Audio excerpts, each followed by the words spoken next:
भगवान शिव का जन्म कैसे हुआ था, उनकी माता कौन थी और उनके पिता का क्या नाम था, उन्होंने किससे अपनी शिक्षा प्राप्त की थी और किस किस को शिक्षा का दान दिया था। अगर नहीं जानते तो चलिए इस वीडियो के माध्यम से हम आपके इन्हीं सभी सवालों का जवाब देने वाले हैं। इसलिए प्लीज इस स्किप किए बिना अंत तक जरूर देखना दोस्तों। आज हम सभी के पसंदीदा भगवान शिव जी के लिए एक लाइक तो बनता ही है, लाइक जरूर कर दे। सबसे पहले भगवान शिव के जन्म से जुड़ी पहली कहानी यानी शिव पुराण की एक लोकप्रिय कथा के बारे में बताने वाले हैं। शिव पुराण के अनुसार भगवान शिव को स्वयं भू माना जाता है, जिसका मतलब होता है कि भगवान शिव का जन्म स्वयं ही हुआ था। यानी कि इससे एक बात तो साफ हो जाती है कि ना ही भगवान शिव की कोई माता है और ना ही उनके कोई पिता है। इसी कारण से भगवान शिव पंच तत्व से भी परे हैं, जिस कारण से इन्हें मृत्यु का भी कोई भय नहीं है और इनकी मृत्यु कभी नहीं हो सकती। पर अब बात करते हैं विष्णु पुराण में बताई गई भगवान शिव के जन्म से जुड़ी हुई एक और कहानी के बारे में। विष्णु पुराण में बताया गया है कि भगवान विष्णु के माथे से निकलने वाले तेज के कारण भगवान शिव की उत्पत्ति हुई थी और उनके नाभि से निकलते हुए तेज से कमल पर विराजमान ब्रह्मा जी का जन्म हुआ था। मगर दूसरी ओर भगवान विष्णु के जन्म के बारे में शिव पुराण में बताया गया है कि एक बार की बात है जब भगवान शिव अपने घुटने मल रहे थे और उनके घुटनों से निकलने वाले मेल से भगवान श्री विष्णु जी का जन्म हुआ था। पर अगर ऐसा हुआ है तो विष्णु पुराण और शिव पुराण एक दूसरे से बिल्कुल अलग है। इस कथा के अलावा भगवान शिव के जन्म की एक और पौराणिक कथा काफी ज्यादा लोकप्रिय है, जिसे शायद आपने बड़े बुजुर्गों से सुना होगा। पर अगर नहीं सुना तो आपकी जानकारी के लिए बता दें कि एक बार की बात है जब भगवान विष्णु और परम ब्रह्मा जी के बीच इस बात पर बहस छिड़ गई थी कि आखिर इस संसार में सबसे महान कौन है। और जब भगवान विष्णु और भगवान ब्रह्मा इस बात को लेकर बहस कर रहे तो एक जलते हुए खंबे के रूप में महादेव उनके बीच आए थे। दोस्तों, वो दोनों इस रहस्य को नहीं समझ पाए और तभी अचानक से एक आवाज आई जिसने कहा कि जो भी इस खंबे का छोर ढूंढ लेगा वही सबसे महान कहलाएगा। ऐसा सुनते ही ब्रह्मा जी ने एक पक्षी का रूप लिया और खंबे का ऊपरी हिस्सा ढूंढने निकल गए। वहीं विष्णु जी ने वराह का रूप धारण किया और खंबे का अंत ढूंढने निकल गए। बहुत देर तक खोजने के बाद भी दोनों में से किसी को भी खंबे का छोर नहीं मिला और दोनों हार मानकर वापस आ गए। जिसके बाद भगवान शिव अपने असली रूप में आए और फिर भगवान विष्णु और ब्रह्मा जी ने यह मान लिया कि महादेव ही सबसे महान है, इनसे बड़ी शक्ति इस दुनिया में कोई नहीं। इसके साथ ही शिव पुराण में बताया गया खंबा इस बात को दर्शाता है कि ना ही भगवान शिव का जन्म हुआ और ना ही उनका कोई अंत है। और एक कारण तो यही है कि भगवान शिव को स्वयं भू कहा जाता है, यानी भगवान शिव का अंत है ही नहीं, वे अमर है। अब हम बात करते हैं भगवान शिव से जुड़े एक ऐसे विषय के बारे में जो सबसे ज्यादा प्रसिद्ध है कि क्या भगवान ब्रह्मा भगवान शिव के पिता है। जी हाँ, इनकी ये कहानी लोगों के बीच काफी प्रसिद्ध है। तो आपको बता दें कि आखिर किस प्रकार भगवान शिव ने ब्रह्मपुत्र के रूप में जन्म लिया था। इसके पीछे विष्णु पुराण की एक पौराणिक कथा है, जिसके अनुसार जब धरती आकाश पटल या कहे पूरा ब्रह्मांड जलमग्न यानी पानी में डूबा हुआ था, तब भगवान विष्णु के अलावा कोई भी देव या प्राणी इस संसार में नहीं था। तब केवल विष्णु ही जल पर अपनी शेषनाग पर लेटे हुए नजर आ रहे थे।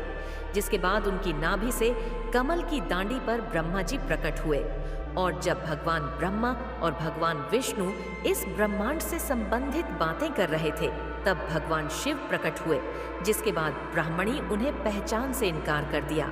इस कारण से भगवान शिव रूठ गए और उनके रूठ जाने के कारण भगवान विष्णु ने उन्हें दिव्या दृष्टि प्रदान कर ब्रह्मा जी को भगवान शिव की याद दिलाई।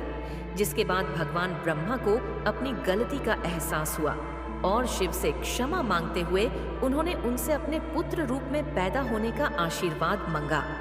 जिस कारण से भगवान शिव ने भगवान ब्रह्मा की प्रार्थना को स्वीकार करते हुए उन्हें आशीर्वाद दे दिया। लेकिन इसके बाद जब भगवान ब्रह्मा ने इस सृष्टि की रचना शुरू की तो उन्हें एक बच्चे की जरूरत पड़ी और तब उन्हें भगवान शिव का आशीर्वाद ध्यान आया, जिसके लिए भगवान ब्रह्मा ने तपस्या की और बालक के रूप में भगवान शिव उनकी गोद में रोते हुए प्रकट हुए। आपको बता दें कि यह भगवान शिव का एकमात्र बाल रूप है। जब भगवान ब्रह्मा ने उनके रोने का कारण पूछा तो उन्होंने बताया कि उनका कोई नाम नहीं है। तब भगवान ब्रह्मा ने भगवान शिव का नाम रुद्र रख दिया, जिसका मतलब होता है रोने वाला। पर इसके बावजूद भी भगवान शिव नहीं चुप, इसलिए ब्रह्मा ने उन्हें दूसरा नाम दिया। पर शिव को वो नाम भी पसंद नहीं आया और फिर भी वे चुप नहीं हुए।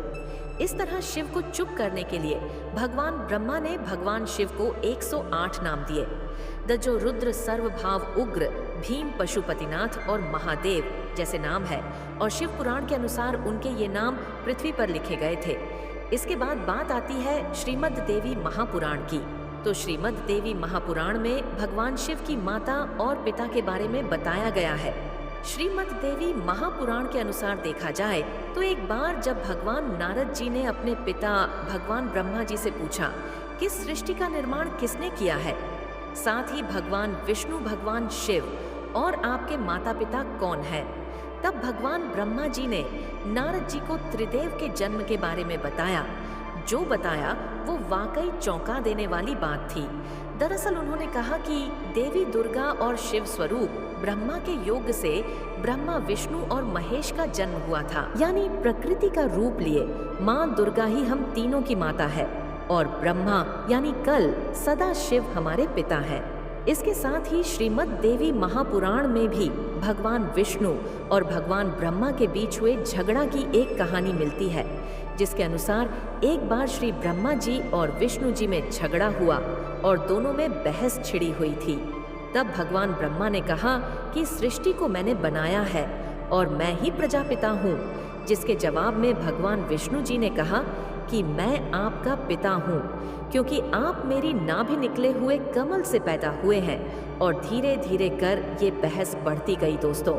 इसके बाद इन दोनों का झगड़ा सुनकर सदाशिव वहां पहुंचे और उन्होंने कहा कि पुत्रों, मैंने ही तुमको इस संसार को बनाने और इसे संभालने के केवल 2 काम दिए हैं। इसी प्रकार मैंने शंकर और रुद्र को संहार और तिरागति के कार्य दिए हैं।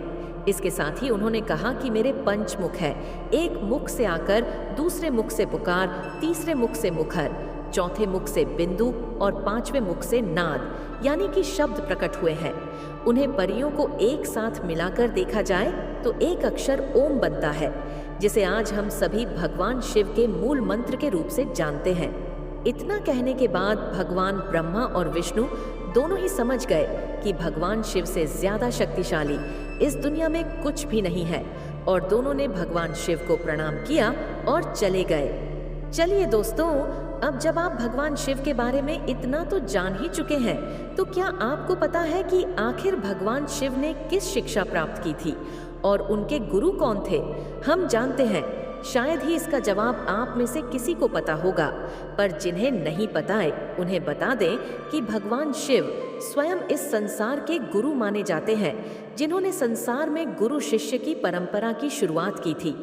लेकिन अगर सवाल आता है कि आखिर भगवान शिव के गुरु कौन थे, तो आपको जरूर जान लेना चाहिए कि हिंदू धर्म के ग्रंथ कहते हैं कि ब्रह्मा जी और शिव जी इस संसार के सबसे पहले गुरु हैं, जिन्होंने गुरु शिष्य के इस रिश्ते की शुरुआत की थी, जहां भगवान ब्रह्मा ने अपने मानस पुत्रों को शिक्षा प्रदान की थी। वहीं भगवान शिव ने अपना ज्ञान केवल अपने 7 शिष्यों को दिया था, यानी भगवान शिव 7 के गुरु थे, और वे जिन शिष्यों के गुरु थे उन्हें आज के समय में सप्त अर्षियों का दर्ज दिया गया है। तो दोस्तों, ये थी भगवान शिव के जन्म से जुड़े हुए कुछ फैक्ट्स। ये जानकारी आपको कैसी लगी, हमें कमेंट करके ज़रूर बताइए। साथ ही अगर आपको वीडियो पसंद आया हो तो उसे लाइक और चैनल को सब्सक्राइब करना बिल्कुल न भूलें। धन्यवाद। ओम नमः शिवाय।